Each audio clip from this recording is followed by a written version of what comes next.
군병들이 가시로 멸류관을 엮고 그의 머리에 씌우고 자색옷을 입히고 앞에 와서 가로되 유대인의 왕이여 평안할지어다 하며 손바닥으로 때리더라. 빌라도가 다시 밖에 나가 말하되 보라 이 사람을 데리고 너희에게 나오나니 이는 내가 그에게서 아무 죄도 찾지 못한 것을 너희로 알리하려 함이로라 하더라. 이에 예수께서 다시 멸류관을 쓰고 자색옷을 입고 나오시니 빌라도가 저희에게 말하되 보라 이 사람이로다 하매 제사장들과 하석들이 예수를 보고 소리를 가로되 십자가에 못 박게 하소서 십자가에 못 박게 하소서 하는지라. 빌라도가 가로되 너희가 친히 데려다가 십자가에 못 박으라. 나는 그에게서 죄를 찾지 못하노라. 유대인들이 대답하되 우리에게 법이 있으니 그 법대로 하면 내가 당연히 죽을 것은 저가 자기가 하나님의 아들이라 하미니. 빌라도가 이 말을 듣고 더욱 두려워하여 다시 관정에 들어가서 예수께 말하되 너는 어디로 서냐 하되 이를 대답하였는지 아니하시는지라. 빌라도가 가로되 내게 말하지 아니하느냐 내가 너를 놓을 권세도 있고 십자가에 못 박을 권세도 있는 줄 알지 못하느냐. 예수께서 대답하시되 위에서 주지 아니하셨으면 나를 해할 권세가 없었으리니 그러므로 나를 내게 넘겨준 자의 죄가 더 크니라. 인사하십니다. 우리 예수님 은혜 받으시다. 날씨는 별로 좋은 것 같지 않은데 굉장히 더운데 그 난로를 켜리고 올라옵니다. 지난주까지도 안 그래도 이번 주 이제 날씨가 이제 푹해지는 것 같습니다. 오늘 밤이 되는 것 같은데 오늘 하나님의 권세에 순종하신 예수님 이렇게 순종했습니다. 원래 이제 종료주의에 대한 그 이제 기사는 요한복음 12절로부터 등장되어 있고 또 이제 그 말씀은 스가랴서 9장의 말씀을 이제 인용해서 이제 한 말씀인데 종려주의자라고 하는 원래의 이제 의미는 이스라엘 백성들이 예수님께서 로마의 핍박과 박해 속에 있을 때에 이제 누군가는 민족의 훌륭한 지도자가 생겨나기를 바랐습니다. 그래서 이 로마의 앞정에서 우리를 구원해 자, 이 민족을 해방시킬 자, 뭐 우리나라에서도 뭐 이제 만주에서 이제 독립운동을 하시고 임시정부까지 이제 차려서 주석이 나중에 김구 선생님이 되시고 또 이제 대한민국 나중 자체 내에서는 뭐 유관순 열사가 3.1운동의 기폭제를 형성해서 3.1 만주라 독립운동을 부르기도 하고 다양한 역사들을 일으키고 이제 피압받는 민족들에게 있는 게 고통이거든요. 여러분이 자유가 없는 삶이 얼마나 힘겨운가. 제가 요즘에 이제 그 성경의 말씀을 묵상하면서 열왕기상을 묵상하고 있어요. 그런데 이제 다윗이 자기가 처단하지 못한 그 정적들이 몇이 있어요. 정적이라고 보긴 그렇지만 하여튼 자기 다윗 왕권을 이루고가는데 상당히 이제 장애가 되는 사람들 대표적인 사람이 요압입니다. 요압은 뭐 자기 이제 이종 조카지요. 이제 스리야의 아들들이니까 자기 이제 그 조카인데 그 조카 때문에 이제 사실은 굉장히 이제 나를 이끌어가는데 어려운 일도 시키고 또 이제 자기와 고난도 같이 했지만 그러나 언젠가는 야욕이 있는 저 친구가 이제 늘 자기가 살아있을 동안 자기는 어떻게 못하겠지만 자기 아들 대해서는 문제가 생길 수 있는 제1호예요. 그 다음에 이제 이스라엘의 초대 왕이 사울인데 사울이 베냐민 지파 사람이거든요. 근데 베냐민 지파 사람 중에 시므이라고 하는 자가 있는데 이 사람이 얼마나 세력가냐면 한 번에 명령에 1000명의 군사들을 동원할 수 있는 실력이 있는 사람이에요. 그러니까 이제 그 다윗은 원래가 베들레헴 출신이긴 하지만 예루살렘이라고 하는 그 이제 그 중심부에 처해 있는 자고 나머지 이제 뭐 요압이나 또는 시므이는 각각의 지파의 중심으로 있는 사람들이에요. 그러니까 이스라엘 남부강국으로 갈려진 것이 우리는 이제 르호보암이 하나님의 말씀을 이제 거역하고 노신들의 얘기를 안 들은 결과에 불효했다고 생각하는데 그거에 굉장히 중요한 포인트가 있지만 이미 다윗 때부터 나라는 분열될 기미가 굉장히 있었어요. 그래서 다윗도 이스라엘과 유다라고 하는 말을 계속 써나와요. 솔로몬도 그 말을 쓰고 그러면 뭐냐면 이 예루살렘을 중심으로 한 유다 지파 이외의 다른 지파들에 있어서는 항상 갈등과 시기심이 있었다는 거예요. 왜 유다 지파만 저걸 차지해야 되고 이제 우리 11지파는 도대체 뭐냐 이런 보이지 않는 그 불만이 꽉 잠재되는 거예요. 여러분이 어떤 이제 뭐 교회가 문제가 생긴다, 가정이 문제가 생긴다, 부부간에 이제 뭐 갈등이 생기고 이혼 문제가 오가고 그 다음에 이제 뭐 회사가 막 문제가 생기고 그 국가가 문제 이게 하루 아침에 되는 게 아니에요. 모든 것이 수면에 다 가라앉아 있어요. 그런데 어느 것이 하나의 기폭제가 되어지면 이때까지 쌓였던 모든 것이 한번 팍 폭발을 해요. 이게 걷잡을 수 없어지게 되는 거거든요. 그러니까 이제 다윗이 자기 아들 솔로몬 20세가 된 아들에게 왕위를 부르는 그것도 정통성이 사실 안 맞는단 말이에요. 왜냐하면 왕이 죽지도 않는데 왕을 선택한다는 것도 합당하지 않지만 정말 왕을 세우려고 한다면 아도니아가 왕이 돼야 돼요. 왜냐하면 아도니아가 장자의 주의를 얻는 거거든요. 위에 세 이제 형제들이 죽으니까 다윗은 10번째 아들이거든요. 솔로몬은. 근데 솔로몬에게 왕위를 물려줘야 될 아무런 이제 근거가 사실은 없는 거예요. 국가적으로. 근데 이제 거기에 나단 선지자와 사독 제사장과 분하야 이제 군대장관이 이제 그 다윗의 아주 그 핵심 세력이잖아요. 그러니까 그들의 말과 바세바에 대한 자기의 아픔이 있잖아요. 우리아를 죽였고 하나님이 그걸로 말미암아 자기의 집안에 대한 징계도 있었고 또 그 얻은 아들을 8일 만에 잃어버리게 되었고 그런 여러 가지 때문에 이제 개인적으로 바세바에게 그 위로의 말을 주기 위해서 내가 네 아들에게 왕위를 물려주겠다. 이런 말을 했었는지는 정확히 알 수 없어요. 성경을 했다는 말은 없으니까요. 그러나 이제 나단 선지자가 이제 바세바를 부추겨서 그 왕위를 얻게 하는데 그건 사실은 백성들 앞에서는 정통성을 얻을 수 있는 것은 아니에요. 근데 그 왕위를 물려주고 났는데 이게 아도니아와 요압이 언젠가 한 번 마음을 같이 먹으면 나라는 한 번에 날아갈 수 있는 거예요. 그러니까 이제 솔로몬에게 요압을 반드시 제거해야 된다. 그 다음에 시므이를 제거해야 된다. 그 자기 아들을 또 이제 아도니아는 아들인데 아들을 죽이라고 할 수 없잖아요. 근데 아들까지 결국 죽지요. 다 지어지고 나니까 이제는 솔로몬 왕국이 장구하게 서더라는 말씀을 주었다. 이게 이제 역사의 흠수를 나타내는 하나의 모든 모습들입니다. 근데 예수님이 이제 그 예루살렘에 들어가서 이제 예루살렘으로 입성을 하면서 로마라고 하는 나라에서 구원해준다고 한다면 나중에 예수님을 배척하는지는 모르겠습니다만 모든 백성들이 다 이를 옹호하겠지. 그러니까 이제 병든 자를 고치고 죽은 자를 살리고 귀신을 쫓아내고 이런 놀라운 능력을 나타내시는 저분 그리고 어떠한 문제 앞에서 의연한 저분은 반드시 이 나라를 회복할 수 있을 것이다 라고 하는 믿음들을 나름대로 백성들이 가진 거예요. 예수님이 하나님의 아들이라는 믿음을 갖는 것보다는. 그래서 예수님이 예루살렘에 들어올 때 종려나무 가지고 흔드는 것이 그것이 하나의 근거가 되고 계기가 돼서 종려주의라는 주의가 생긴 겁니다. 잘 아는 것처럼 이제 종려나무는 이제 그 산 150년을 산다네요. 40년부터 이제 이렇게 열매를 딸 수가 있다 그러는데 우리가 흔히 말하면 야자수, 이제 야자과에 속하는 거거든요. 그런데 그 잎사귀가 얼마나 이제 길어요. 그 다음에 이제 이렇게 빗살같이 추측돼 있잖아요. 그래서 그걸로 이제 이스라엘 백성들은 초막절에 그 잎사귀를 가지고 초막을 치고 자기들이 이제 애굽에서 고난받던 광야의 생활을 기억하는 거죠. 그리고 하나님이 우리와 함께 하셔서 우리를 이렇게 거룩하게 하신다라고 하는 걸 잃어버리지 않는 거. 이제 그런 이제 그 의미가 이제 이 종려질 수 있는 거죠. 근데 사실은 예수님은 만왕의 왕으로 오시는 건데 유대인들의 입장에서는 이스라엘의 왕 그리고 로마에서 독립시켜 주실 분 예수님은 거기에 관심 있는 게 아니에요. 어떻게 악한 마귀의 세력을 무찌르고 하나님의 나라를 회복하느냐 거기에 예수님은 뜻이 있는 것이죠. 그러니까 이제 기다리는 사람들과 하나님의 뜻을 이해해서 오시는 사람의 차이가 너무 큰 거죠. 만약에 예수님께서 백성들의 의 중에 같이 마음을 합쳐서 그래 로마를 몰아내고 이스라엘 독립시키자 했으면 그때 독립을 선포할 수도 있었을 거예요. 모든 백성들이 추정하고 따라오니까 빌라도 만져 그냥 들어가 버리면 빌라도는 뭐 죽든지 아니면 도망가든지 해야지 거기서 어디 살겠어요. 백성들이 지금 막 준비. 그 다음에 나머지 이제 젤롯다운 같이 열심당원들은 다 준비하고 있었을 거 아니에요. 이제 여차하면은 이제 그 예루살렘을 주둔하고 있는 그 빌라도 관저와 거기 한 200명여 명의 군사들을 그 삽시간에 죽여버릴 수 있어요.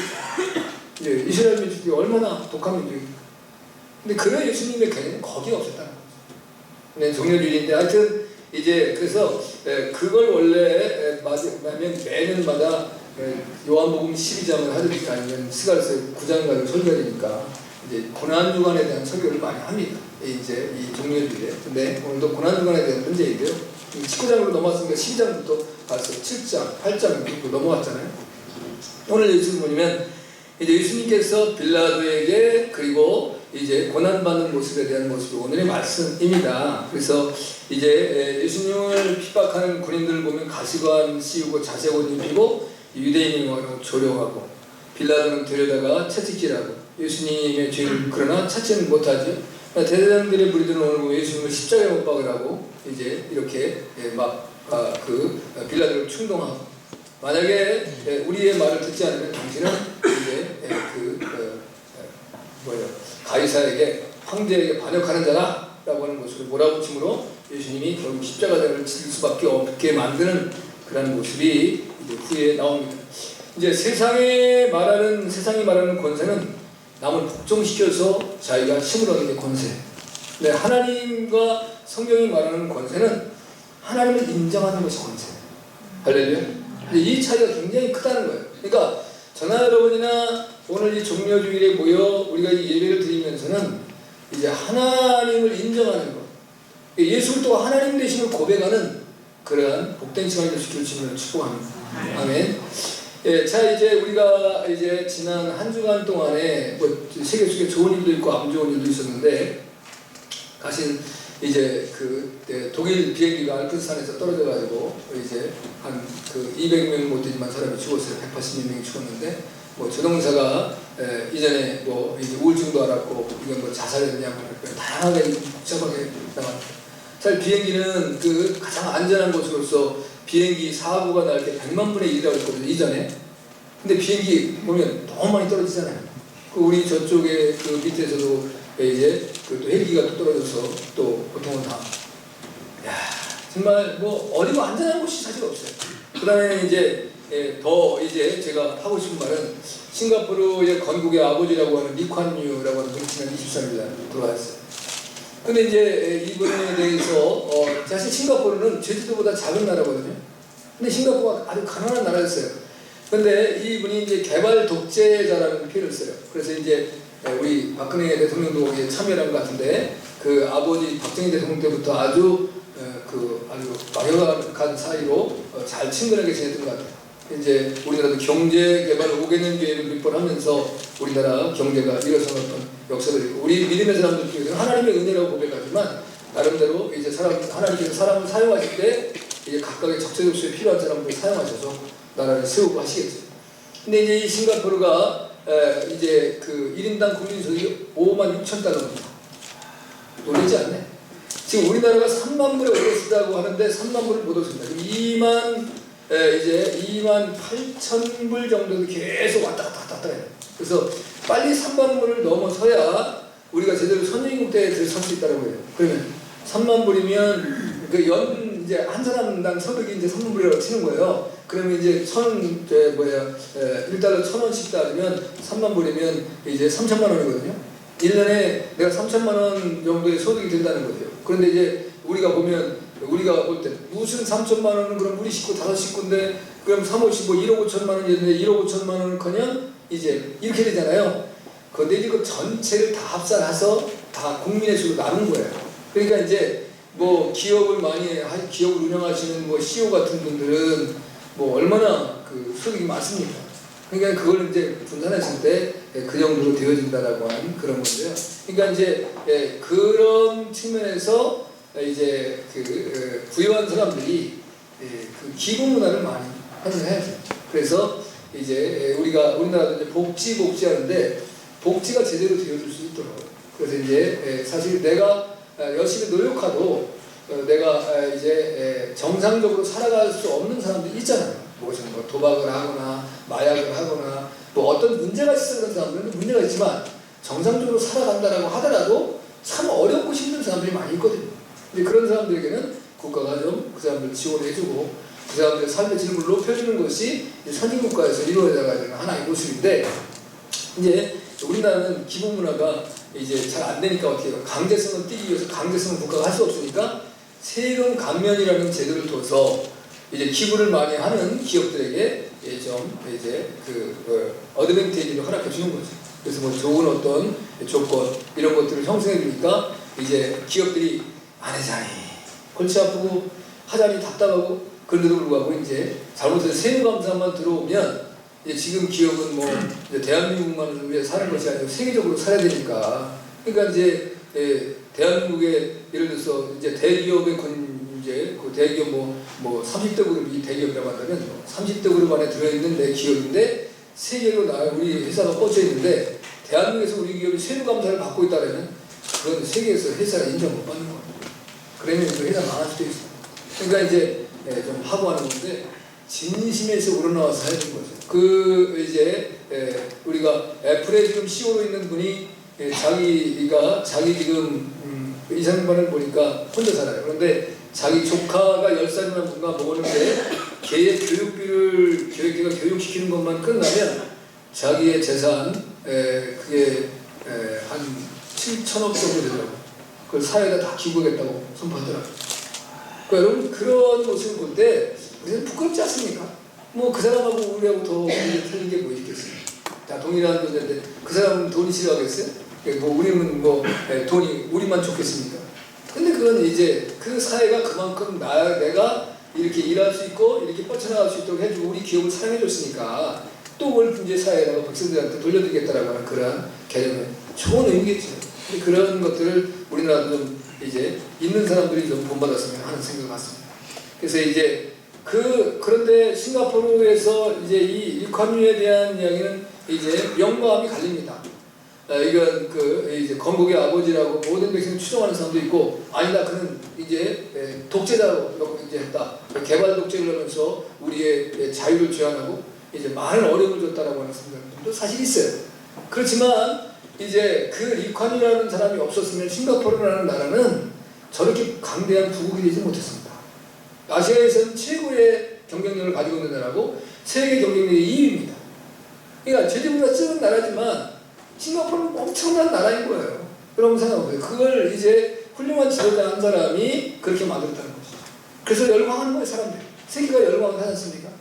그러면 우리가 따르고 우리가 추종하는 예수님은 만왕의 왕이에요.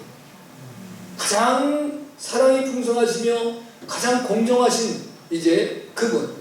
그러니까 누구를 따라야 되겠냐는 거죠. 그러니까 예수님은 이제 그 당신이 스스로 하나님이심에도 불구하고 빌립보서 2장에서 말씀하시는 것처럼 이제 자기의 몸을 비워 종의 형체를 갖추사 죽기까지 목장이고 십자가에 죽으십니다. 예수님께서 그러니까 내가 해야 될 본분, 내 위치가 무엇인가를 정확히 아는 거죠. 그러니까 예수님은 하나님의 권세에 철저히 순종하시는 예수님입니다. 그럼 우리도 우리의 인생을 살아가면서 때때로 우리가 감사할 때 있지만 또 불평스럽고 원망스러울 때도 있거든요. 그런데 우리는 어떻게 살아야 될 것인가? 그때에 하나님을 이제 영화롭게 하는 부분으로 우리의 삶의 방향을 잡아야 된다. 그게 우리가 걸어가야 되는 복된 길이라는 사실입니다. 할렐루야. 자, 그러면 하나님의 권세에 순종하신 예수님은 어떤 모습으로 순종하셨는가? 그래서 우리는 그 예수님의 모습을 보면서 어떤 고백을 드려야 되는가라고 하는 것이 오늘의 말씀의 요지가 될 것 같습니다. 첫째는 예수님이 우리를 위해 채찍질과 모욕을 당하십니다. 오늘 1절 3절까지의 말씀을 보면 이에 빌라도가 예수님을 데려다가 채찍질하더라. 군병들이 가시로 면류관을 엮고 그 머리에 씌우고 자색 옷을 입히고 앞에 와서 가로되 유대인의 왕이면 평안할지라도 손바닥으로 때리더라 그랬거든요. 그러니까 예수님이 모욕을 당하시고 채찍질을 당하시고 고난을 당하시는 이 가장 중요한 의미는 우리를 위한 것이죠. 그래서 내가 받아야 마땅할 그 모욕과 조롱을 예수님이 대신 당해주셨다. 그럼 우리는 어떻게 될 것인가? 예수님께 감사하는 삶을 살아가는 것이죠. 여러분 그걸 놓치고 살아가면 우리가 하나님의 백성으로서의 합당한 삶의 모습이 아닌 거예요. 자, 제가 이제 지난번에도 언제 그랬나요? 지난 금요일날 제가 말씀드렸는가요? 그 신천지에 이제 그 CBS에서 신천지에 빠진 사람들 8부작으로 지금 이제 하고 있어요. 그래서 저는 이제 그걸 이제 보지는 못했는데 그 친구 목사님 그걸 이제 1, 2, 3, 4편을 한 걸 저한테 동영상을 보내줬어요. 그래서 제가 이거 우리 성도한테 꼭 보여주겠다. 근데 그렇게 심각한지는 몰랐는데 이제 어떤 그 딸인데 그 엄마한테 아줌마라 그래요. 자기 엄마가. 그리고 경찰에 신고를 해요. 그래서 경찰이 왔어요. 그럼 이건 집단 감금보에 속하나? 뭐 한다고 다. 야, 이게 심각한 겁니다. 그러니까 정말 진리이시고 하나님이시고 또 이제 인간을 복되게 만드는 거라고 한다면 가정을 파괴시키고 사람의 인성을 파괴시키는 건 올바른 게 아니에요. 여러분이 이제 그 하나님을 영화롭게 하는데 우리 가장 큰 목적이 있지만 그걸 위해서 하나님께서 나 혼자가 부족하기 때문에 가정을 허락하신 거예요. 그래서 부부가 서로를 바라보면 날마다 싸웁니다. 같이 하나님을 바라봐야 돼요. 그래야 가정이 행복합니다. 그래서 감사하고 살아가는 거예요. 그래서 상대의 부족한 걸 내가 좀 도와주고 채워주면 너무 행복한 거예요. 그런데 상대방을 바라보고 살다 보면 자꾸만 흠이 보이기 시작합니다. 그리고 이제 신혼 초에 다르게 결혼해서 애도 낳고 살다 보면 이제 애 키우는데 갈등이 생기고 그 다음에 이제 주변의 사람들과 비교돼 그 다음에 또 이제 가족 모임이 있어서 시집을 가든 친정을 갔다가 만나가지고 얘기하다 보면 남들은 다 괜찮게 사는데 우리만 왜 이렇게 사는데 이런 것들로 이제 비교의식 생기고 그러면서 이제 원하지 않게 사랑해서 결혼했는데 상대방에게 자꾸만 아픔을 주는 말을 한단 말이에요. 그 다음에 그 표정이 이제 좋지가 않은 거예요. 그러면 서로 간에 자꾸 갭이 생기고 문제가 생기고 그러면서 이제 어떤 일이 생기면 서로가 미리키는 당신 때문에 나 때문에가 아니라 당신 때문에. 그러니까 이제 이게 복잡해지는 거죠. 그래서 하나님을 바라보며 서로 손을 잡고 살아가는 거예요. 할렐루야. 아멘. 그런 복된 삶을 사시는 합니다. 이제 오늘 본문의 의미를 보면 세상 권세로 이제 죄 없이 예수님은 고난을 당하시고 계시다. 죄는 없는데 세상의 권세에 의해서 고난을 당하시는 거예요. 여러분 우리가 살아갈 때 이제 답답하고 어려운 일 당할 수 있잖아요. 제가 지난주에 교통사고 당했는데 그게 내가 이게 사람들이 그냥 가만히 누워서 뺨 때린다는 게 이런 얘기로구나 라는 생각이 들어요. 이게 신호대기에서 서 있는데 이게 그 밥배 왔던 식당에 있는 차가 배낭간에 뒤로 하고 나는 앞에 신호만 보고 있는데 우리 집사람이 하고 보니까 이게 배낭간에 그 식당에서 뒤로 이 도로를 빠고 확 뛰어들어. 막 이러는데도 얼마나 빨리 가는지 소용없이 가서 쾅 맞다니까. 쾅 맞는데 꽉 소리가 나더라고. 그 누가 그러더라고. 목사님 차가 좋아서 많이 안 다치는 거야. 그러니까 이제 내가 왜 이제 사람들이 교통사고를 당하면 이제 별로 문제도 없는데 병원에 가서 눕는가를 이해를 되거든. 약이 올라다니까. 아니 가만히 있는데 왜 와서 나를 받는 거야. 그냥 서 있는 차를 더군다나 이게 뭐 이제 골목길도 아니고 2차선 편도 2차선 도로인데 그 도로 얘를 뒤로 빠꾸려. 더군다나 이제 그냥 집에 있던 차가 도로로 나오면서 그것도 앞으로 온 것도 아니고 뒤로 오면서 보지도 않고 와서 그걸 받냐. 뭐 화가 났어. 근데 제가 목사님 화를 낼 수가 있어요. 그걸 참으려니까 얼마나 힘들겠어요. 그러니까 우리 이제 집사님하고 우리 그 전도회 갈 때거든요. 비가 오고 우리 집사람하고 이제 집사님이 우리 집사람 내 얼굴 표정을 딱 보니까 저 사람이 지금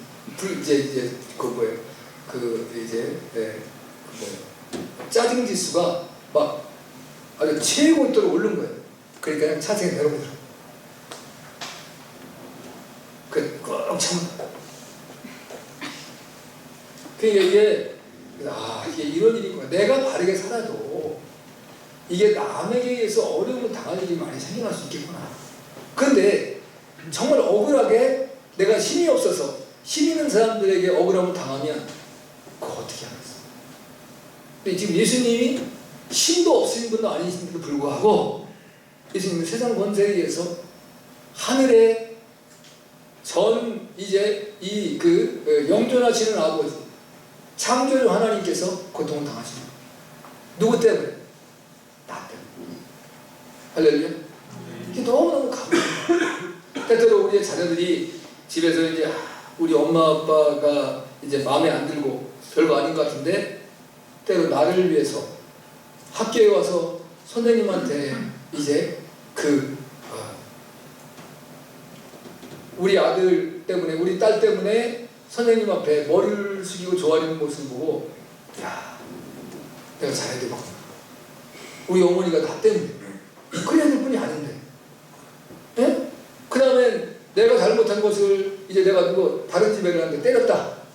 그럼 그 집 부모님한테 가고 잘못했다고 막 손이 발이 뜯어 빌어야 되잖아. 누구 때문에? 나 때문에. 예수님은 세상의 권세 앞에 예수님이 이렇게 이제 고난과 모욕을 당하신 것은 나의 죄악 때문에. 그래서 우리는 예수님께 감사해야 됩니다. 할렐루야. 그걸 놓치면 안 되는 거예요. 여러분, 우리가 빌라도가 데려다가 예수님을 채찍질하고 로마 군병은 온갖 조롱과 모욕을 품지 않습니까? 빌라도가 이렇게 말합니다. 나는 죄수를 놓을 권세도 있고 이제 심판할 권세도 있다. 그러면서 예수님을 조롱하고 있습니다. 자, 그러면 빌라도의 착각은 내가 하는 행동과 권세가 하나님께로부터 온 줄을 모른다는 거예요. 세상의 모든 사람은 다 그래요. 그래서 권력을 남용하기도 하고 그리고 사람을 무시해서 갑질을 하기도 하고 살아가는 것이 세상의 모습이에요. 언젠가는 내가 하나님 앞에 가서 나의 모든 모습을 다 내어놓고 짓고 와야 될 때가 있다고 생각한다면 가능하면 이 세상에서 교만 떨지 아니하고 내가 내게 주어진 권세를 남용하지 않고 살겠죠. 그런데 그렇지 않으면 이 권세가 되는 거예요. 여러분, 우리나라가 저는 이제 그 6.25 전후 세대이기 때문에 저는 6.25 정말 경험을 못했어요. 그런데 그저 인민군들이 와가지고 우리 대한민국의 백성들을 괴롭힐 때 뭐냐면 완장을 채워주는 거예요. 그런데 그 사람이 누구냐면 이 땅에서 이제 천민으로 살던 사람들, 이제 고통을 받던 사람들이에요. 땅도 없고 재산도 없고 힘도 없는 그런 사람들에게 완장을 채워주니까 그 사람이 그 완장의 신의 권력으로 이제 많은 사람들을 죽이는 역할을 합니다. 그리고 사람들이 그 앞에서 발발발발 떨게 만드는 거예요. 그때에 그 얼마나 그 사람이 희열을 느꼈을지 생각 한번 해보세요. 본인이 희열을 느꼈을 거예요. 왜? 나는 날마다 놀림만 받고 억울함을 입었었는데 이제 내가 최고야. 내 말에 사람들이 말 한마디에 따라서 척척척 움직여지는 거예요. 그렇지 않으면 그 순간 묵기가 죽어지는 거예요. 권력의 순간이 이렇게 무서운 거예요. 근데 그것이 하나님 앞에 가서는 내가 심판받을 날이니까 내게 주어진 하나님의 권세와 내게 그 능력을 바르게 사용했느냐 바르게 사용하지 못하느냐를 하나님이 판단하신다는 거예요. 아멘? 아멘. 근데 예수님은 만왕의 왕으로서 하늘의 권세를 가지신 분이 나의 죄악을 위해서 그렇게 고통을 당합니다. 빌라도는 세상의 권세로 예수님을 핍박합니다. 대제사장들은 세상의 권세를 이용해서 예수님을 핍박합니다. 로마의 군병들은 세상의 권세를 이용해서 예수님을 채찍질하고 가시관 씌우고 유대인의 왕이라 조롱합니다. 세상의 권세는, 그런데 성경은 하나님이 허락하신 거다. 그러면 뭐예요? 내가 권세를 잘 사용했냐 못 사용했냐는 하나님 앞에서 판단을 받아야 한다는 거예요. 받은 사람의 입장에서. 그 우리나라에 이번에 이제 국무총리가 이완구 씨가 됐는데 그 이제 장관들이 그 모임에 제대로 안 보였는데 대단하게 질책을 합니다. 아무리 바쁜 일이 있어도 모임에 와야 되는 거다. 그 나라의 기강을 잡아나가려고 하는 것 같은데 어떻게 나라의 기강이 잡아질지 안 잡아질지 모르겠어요. 우리나라에 사실 기강이 무너진 나라가 됐잖아요. 근데 기강이 세워지면 나라가 나름대로 잘 돌아갈 수도 있어요. 그런데 한 번 무너진 것은 다시 세우는 건 굉장히 어렵습니다. 그러나 이제 어떻게 나아갈까? 나를 한번 좀 봐봐야 되겠죠. 흔히 그러잖아요. 대한민국이 지금 왜 이 모양 이 꼴이 되냐? 우리나라도 여자가 대통령이 되면 안 되는 나라예요. 왜냐면 남자들이 여자의 말을 안 듣는 거예요. 이게 사대주의 사상이 있어서 남전적인 사상이 아직까지 남아있어서 여자가 대통령으로 계시면서 명령을 내리는데 밑에서 대답만 이해하고 일을 안 한다는 거예요. 그래서 나라가 지금 이렇게 더 어려워졌다는 얘기를 하더라고요. 맞는지 모르는지 모르겠어요. 들리는 얘기들이 그래요. 이게 고통스러워. 기강이 있어야 돼요. 그래서 여자가 됐든 남자가 됐든 지도자가 됐으면 그 지도자의 말에 따라주고, 그리고 만약에 그것이 잘못됐을 때는 나중에 무엇이 잘못됐습니다라고 해야 된다. 그럼 자녀도 그렇잖아요. 여러분, 우리의 자녀들이 이제 지금 부모가 지금 자녀가 뭔가 좀 잘못된 것 같아서 부모한테 책망을 받아요. 그런데 거기다 또박또박 막 맞대꾸려. 이건 이래서 이랬고, 이건 이래서 이랬고, 이건 이래서 이랬고. 그럼 부모가 어떻게 되나요? 야, 그래, 네가 맞다. 그래요? 예, 이리 와. 그냥, 그 다음에 뭐가 나와요? 입에서 이제 안 좋은 말 나오고 그것도 안 되면 주먹이 날아가는 거죠. 그런데, 네, 알겠습니다. 그러면 부모님의 마음이 흥분이 가라앉았을 때, 지난번에 부모님이 저한테 이렇게 말씀하셨는데, 사실 저는 이런 의미에서 이렇게 하고 있습니다. 그렇게 얘기를 하면 가능하죠. 그럼 부모님도 생각을 하는 거죠. 아, 그때 내가 너무 감정적이었구나. 내가 우리 애가 왜 그랬는지에 대해서는 전혀 그의 이야기를 들어보지도 아니하고 내가 내 생각으로 판단하고 결정해서 자녀를 책망했구나. 아, 우리 애가 굉장히 커있구나. 다음부터는 이렇게 하면 안 되겠구나. 그걸 느낄 수 있는 거죠. 그런데 우리가 그렇게 안 된다 이거야, 기본적으로. 요즘 애들은요, 부모님이 한마디 하면 세 마디. 그러니까 말하기 싫은 거예요. 그래, 아이고, 니 잘났다. 니랑 니대로 살아. 그 우리 지난번에 친구 목사님하고 오셨는데 딸이 둘이에요. 애기 똑똑해요. IQ도 막 146 막 이렇게 되고. 근데 이제 큰애가 36이고, 그러니까 시집가라니까 그냥 놔두려는 거야. 내가 알아서 한다. 그래서 자기가 매번 얘기를 했대. 그래서 그렇게도 알아서 한다. 내버려뒀다. 포기했대. 그러니까 이제 부모의 마음이 이런 거예요. 아, 여러분 그렇잖아요. 부모가 자식이 결혼해야 될 텐데 결혼 안 하고 결혼 안 하는 거라고 내가 다 알아서 할 테니까 걱정하지 마세요. 이래면 말이야. 그럼 그다음부터 뭐예요? 그럼 네가 알아서 해라. 그래서 자기라는 그 문제에 대해서 이제 자유가 섰다고 생각합니다. 근데 정말 자유가 선 건지 아닌지 모르겠는데 하여튼 말을 그렇게 하더라. 그러니까 나보러도 아직 28살인데 뭘 그걸 가지고 이렇게 그러냐고 딱 그러더라고요. 그래서 이거 가만히 집딸 아니라고 막 이렇게 서로 생각을 했지만 자기는 36인데도 뭐 그렇게 이런 거예요. 그러니까 이제 이게 그런 거거든요. 그러니까 자녀는 부모님의 말이 이제 들어주면 그래서 아, 제가 한번 하겠습니다. 네, 알겠습니다. 라고 하고 나중에 이건 이래서 이렇게 얘기해요. 저는 우리 미연이 얘기는 이제 쟤도 말 잘하니까 이렇게 얘기해요. 내가 다른 것보다 1년을 더 고생하면서 전공을 2개 돼가지고 대학을 나와서 그렇게 공부를 했는데 이거를 다 썩이고 시집만 가서 애 낳고 밥 해주고 살아야 됩니까? 이 얘기예요. 그 말도 맞는 것 같더라고. 그 고생해서 내가.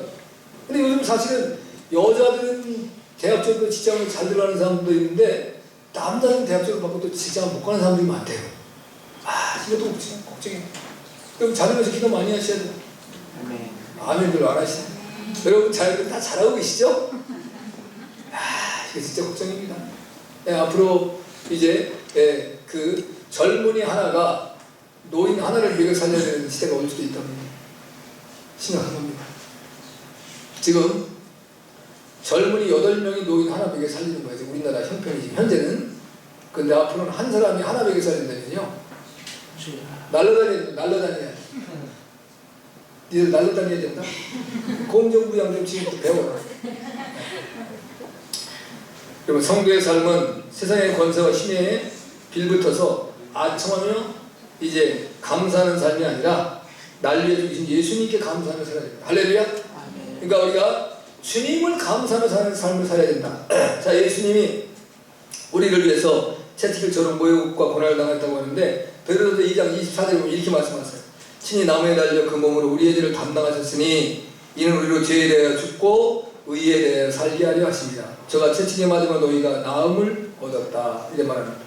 이사야서 53장 4절 6절에 보니까 그는 실로 우리의 질고를 지시고 우리의 슬픔을 당하셨거늘 우리는 생각하기를 그는 징벌을 받아서 하나님께 맞으며 고난을 당한다 하였노라. 그가 찌른 우리의 허물을 인하며 그가 상함 우리의 죄악을 인함이라.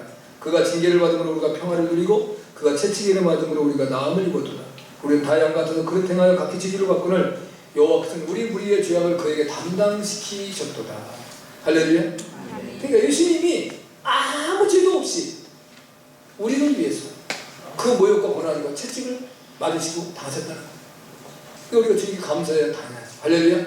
여러분, 저와 여러분은 이제 날마다 주님께 감사하는 삶을 살 수 있기를 주님을 축복합니다. 두 번째는 십자가 영웅을 유고하는 유대인들입니다. 사실 이제 빌라도는 굉장히 간교한 사람이에요. 자기의 이제 욕망이 있어요. 그리고 이제 자기가 지금 관할하고 있는 유대인들의 마음을 건들고 싶지도 않아요. 그 다음에 예수님이 하나님의 아들이라는 것 때문에 두려움이 있어요. 그래서 그것도 거슬리지 않고 모두가 다 좋아지는 방향으로 가는 방법을 찾으려고 애를 써요. 빌라도는. 그런데 상황은 그렇게 이끌어가지 않아요. 하나님도 그렇게만 인도하지는 않는 것 같습니다. 자, 4절의 7절인데요. 대제사장들과 아족들이 예수님을 보고 소리질러 가는데 십자가에 못 박게 하고 십자가에 못 박게 하소서 하는데 빌라도가 가는데 너희 같은 이들에다가 십자가에 못 박으라. 나는 그게 죄를 찾지 못하더라. 이제 대답하되 우리에게 법이 있으니 그 법대로 하면 저가 당연히 죽을 것은 저가 하나님의 아들이라니라 이렇게 고백합니다. 자, 이제 결국 예수님은 십자가에 결국 못 박힐 수밖에 없게 되어지는데 그것은 빌라도의 힘도 아니고 대제사장의 힘도 아니고 백성들의 힘도 아니고 하나님의 뜻과 목적이었다는 거예요. 왜냐하면 우리를 마귀로부터 대속해야 돼요. 사람들이 대속이라는 의미를 잘 몰라요. 그러니까 이제 우리의 죄를 대신 속해줘야 되는데 그러면 우리의 죄가 뭐냐면 하나님이 주신 은혜와 권세와 능력을 마귀에게 넘겨줬다는 거예요. 찾아와야 돼요. 제가 늘 가장 쉽게 이제 경제 다니면서 집에 대한 얘기를 해요. 내가 갖고 있는 집을 팔았다 이거예요. 다시 이걸 사고 싶어요. 그럼 내가 파는 값으로 나는 사고 싶은데 나에게 집을 산 사람이 내가 파는 값으로 집을 안 준다 이거예요. 그러면 그 사람이 요구하는 조건을 들어줘야지만 내가 그걸 살 수 있는 거예요. 그러니까 마귀가 요구하는 것이 뭐냐면 피예요, 피. 그런데 그 피가 무슨 피냐? 흠도 정도 없는 이제 어린 양 같은 거룩한 피라는 거예요. 할렐루야. 예, 예수님의 이름이 여러분 부활하고 나신 뒤에 예수님의 이름이 뭘로 바뀌는지 아시죠? 어린 양이에요. 계시록에 보면 예수님은 어린 양이라고 표현합니다. 네. 그러니까 이제 결국 예수님의 피, 흠도 정도 없는 예수님의 피가 있어야지만 마귀가 우리의 권세를 다시 돌려준다는 얘기예요. 그래서 결국은 예수님의 십자가에 못 박을 수밖에 없는 건데 빌라도는 자기의 계략을 쓴다는 것이죠. 자, 빌라도의 두 번째 간교한 계획이 뭐냐면 자기의 권세도 보이고 유대인들도 만족시키고 예수님도 거역하지 않는 선에서 이를 마무리하고 싶어 해요. 그렇게 될 수만 있으면 참 좋겠지요. 모두가 다 좋은 거니까. 그러나 그런 것은 없습니다. 그래서 그의 선택은 채찍질하고 조롱한 후에 풀어주려고 해요. 예수님은. 이 정도로 했으면 이제 너희들 마음도 누가 그렇겠지. 이러면서 유대인들의 마음은 그냥 십자가에 못 박으라는 거예요. 십자가에 못 박으라는 거예요. 그게 뭐냐? 우리의 종교의 법이 있다는 거예요. 우리의 종교의 법은 인간이 하나님이라고 주장하면 그건 하나님을 모독한 죄가 된다. 하나님을 모독하면 어떻게 돼야 돼? 죽여야 돼. 그런데 그냥 죽이기는 자기들 입장에선 그 너무 너그러운 죽음이라는 거예요. 그래서 자기를 하나님이라고 모독하고 하나님을 모독한 이 인간을 가장 악랄하게 죽여야 되는데 그 악랄하게 죽이는 것은 당대의 사회에서 집행되고 있는 십자가의 죽음이에요. 근데 유대인들은 십자가의 사람을 죽일 수 있는 권한이 없어요. 누구에게만? 로마에게만 그 권한이 있는 거예요. 그러니까 빌라도에게 당신이 그 일을 해라. 무섭죠? 그러니까 이제 인간의 그 모습은 그런 거예요. 예수님에게 예수님을 십자가에 못 박으라는 사람들 중에 예수님의 은혜를 입은 사람이 있었을까요? 없었을까요? 있었겠죠. 네. 병을 고침받은 사람도 있고 귀신 쫓겨난 사람도 있고 죄사함을 얻은 사람도 있고 다양한 모습의 사람들이 있었지만 그러나 이제 자기의 유익을 위해서는 어쩔 수 없이 자, 여러분 우리가 요한복음 9장에 나오는 나면서 소명된 자의 아버지에 대한 모습을 여러분 다 보셨잖아요. 그러니까 유대인 사회에서 자기가 도움을 받을 것 같으니까 아주 바리새인들에게 뭐라고 대답하냐면 저가 성년이 되고 나이가 40에서쯤 됐으니 그에게 물어봐라. 그는 옳고 그름을 자기가 대답할 수 있다. 나는 잘 모르겠다. 자기가 발명을 하는 거야.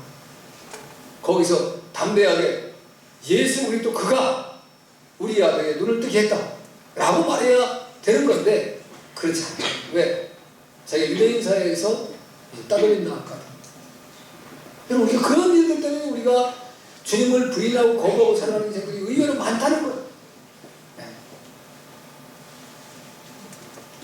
빌라도의 계획은 이제 산산이 부서졌습니까? 그러니까 빌라도가 또 어떻게 말하니까 너희가 그럼 십자가에 못 박으라 이렇게 말합니다. 유대인들은 신성 모독죄를 들고 나왔습니다. 그러나 우리가 지금 세계에서 자행되는 각종 이제 종교의 법들 중에 제일 무서운 단체가 모슬렘입니다. 자, 지금 IS라고 하는 건데, IS의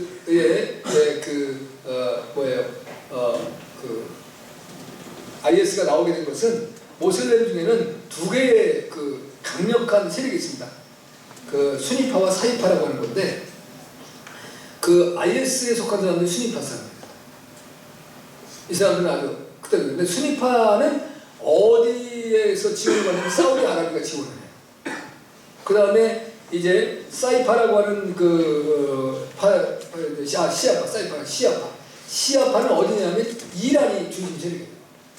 그러니까 지금 이 IS를 그 이스라엘이 사우디아라비아가 후원하고 있어요.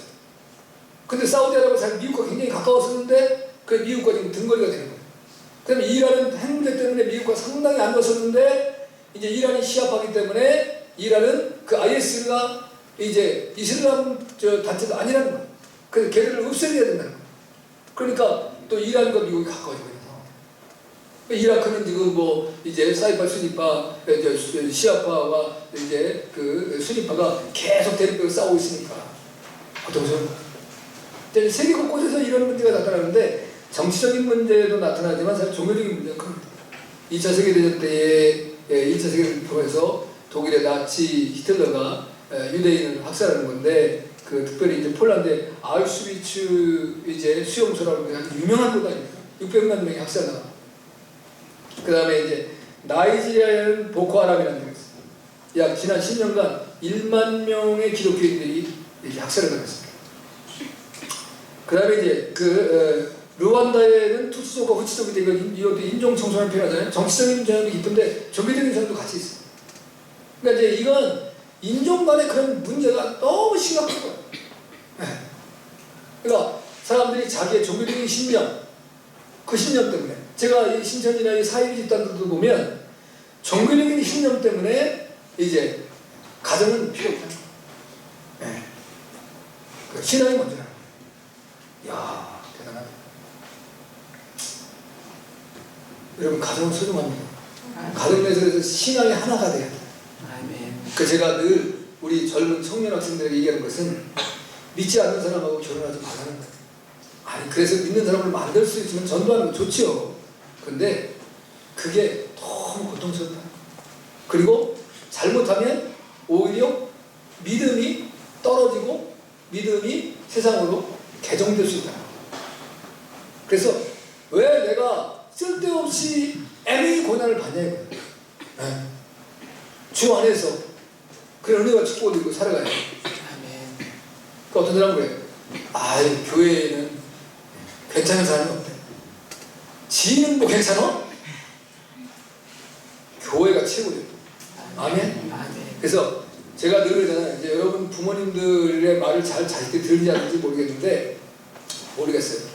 이제 뭐 결혼하려면 이제 부모님의 도움 없이 결혼할 수 있어서 지가 다 돈 벌어갖고 다 준비해서 할 수 있는 사람들은 큰 소리 쓸지 모르겠는데 부모님이 도움을 조금이라도 줘야 된다고 한다면 부모님에게 말하면 그 상대방의 부모의 신앙과 이제 그 모습을 살펴보고 이제 첫째는 신앙, 그다음에 건강해야 돼.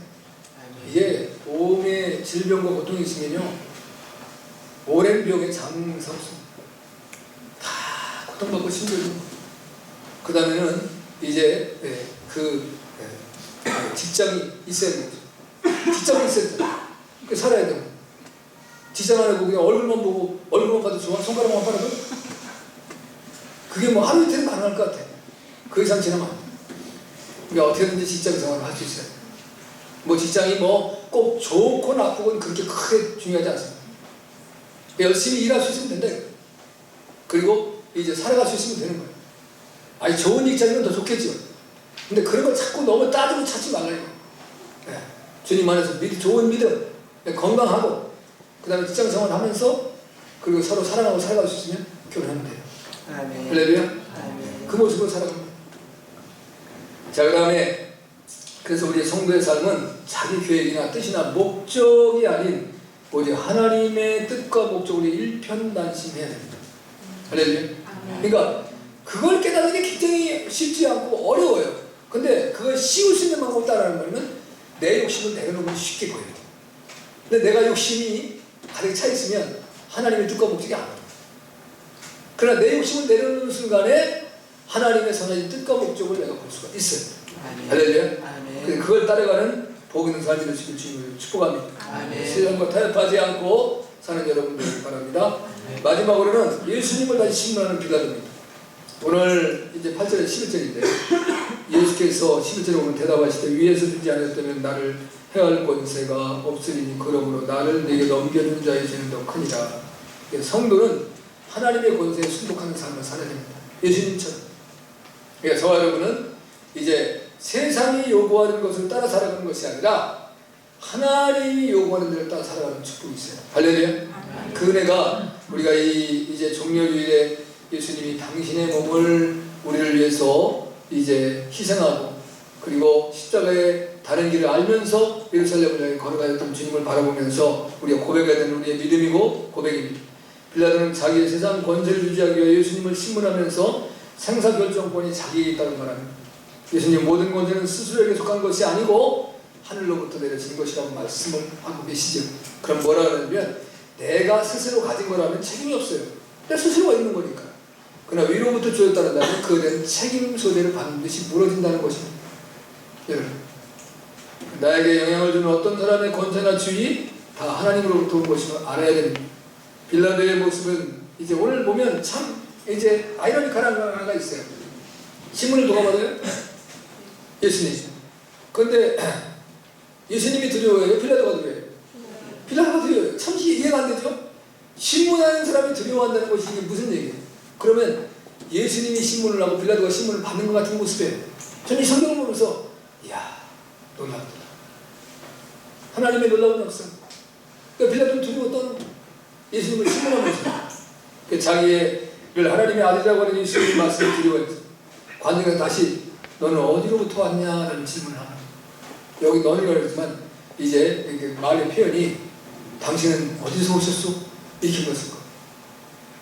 이제 빌라도는 예수님의 침묵의 생사결정권이 자기라고 말하죠. 그러나 예수님은 자기를 넘겨준 유대인들의 죄가 더 크다.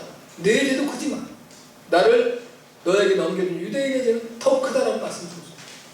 예수님을 십자가에 못 박혀 넘기고 나서 AD 70년 8월 11일에 로마에 의해서 디도 장군에 의해서 유대인은 완전히 멸망했다. 역사에서 이스라엘이 없어졌어. 이야, 그런데 하나님의 성경의 말씀에 따라서 이제 2000년 후에 그 이스라엘의 재건하고 등장합니다. 1948년 5월 14일에 이스라엘 독립을 하면서 독립뿐만이 아니라 유엔에 가입하는 유엔에 돕는 나라로 이스라엘이 우뚝 다시 서는 거예요. 그게 마태복음 24장 13절입니다. 무화과 나무의 비유를 배우라. 그 무화과 나무가 이스라엘의 병. 이스라엘이 독립이 되고 이스라엘이 다시 세계 역사 속에 등장한다는 거예요. 와, 놀랍죠? 할렐루야. 그런데 그 예수님을 십자가에 못 박아 죽인 죄가 나라가 없어지는 나라, 그런 고통을 겪게 된다는 거예요. 성도의 삶은 자기의 목적을 이루기 위해 세상 권세에 순복하는 자가 아니라 하나님의 권세에 순복하는 삶을 살아야 합니다. 할렐루야. 그 은혜가 저와 여러분 모두에게 넘쳐날 수 있기를 주님을 축복합니다. 오늘 이제 이 종려주의를 당해서 우리가 나를 위해서 대신 고난받으신 예수님을 감사하며 살아야 돼요. 그리고 이제 그 백성들이 십자가에 예수님 못 박으라고 요청하고 그렇게 외칠 수밖에 없었던 것은 성도는 하나님의 목적을, 예수님이 하나님의 뜻과 목적을 이루는 삶을 살았던 것처럼 나도 이 땅에서 하나님의 목적을 이루는 삶을 살아야 됩니다. 그리고 마지막으로가 예수님을 결국 다시 신문할 수밖에 없었던 빌라도인데 이제 그럼에도 불구하고 예수님은 빌라도의 권세에 순복하지 않아. 우리는 세상의 권세에 순복하는 것이 아니라 하나님의 권세에 순복하는 복된 삶을 살아갈 때 우리가 받은 그 은혜, 그 사랑을 이제 놓치지 않고 살아가는 주의 거룩한 백성이 되기를 믿습니다. 그 은혜가 저를 모두에게 넘치는 주님으로 축복합니다. 아멘. 우리 다 같이